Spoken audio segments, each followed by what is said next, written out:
How to play two knights endgames. Have you ever found yourself in a chess endgame with two knights? It can be quite tricky, but understanding the right techniques can make all the difference. Let's break down how to play these endgames effectively. First, it is important to know that two knights alone cannot checkmate a lone king. This limitation arises because knights cannot cover all escape squares around the king at once. However, when facing an opponent with a pawn, the situation changes. The presence of a pawn allows for potential checkmate under certain conditions. One key concept to grasp is the Troitsky line. This imaginary line on the board helps determine if the opponent's pawn is too advanced.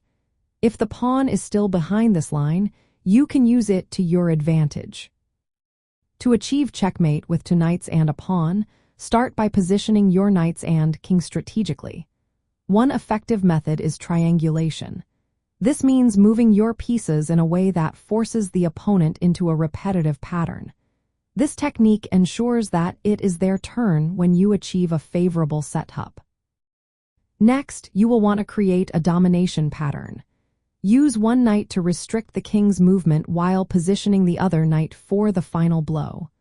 Ideally, you want to push the opponent's king to the edge of the board, especially to the first rank where their pawn is heading.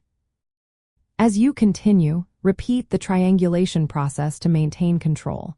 This will help you force the opponent into a vulnerable position. Limiting the king's movement is also crucial.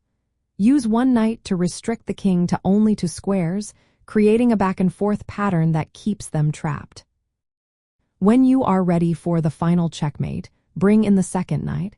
The first knight can create a stalemate situation for the king, forcing the pawn to move. Then, the second knight can deliver the checkmate to the trapped king before the pawn can interfere. To get better at these endgames, practice is essential. Engage in drills that simulate two knights against a pawn. This will help you develop the necessary skills to handle these situations effectively. Additionally, studying historical games where two knights achieved checkmate can provide practical examples of these strategies in action. By mastering these techniques, you can improve your ability to navigate complex endgames involving two knights and a pawn. This knowledge will enhance your overall chess skills and prepare you for future challenges on the board.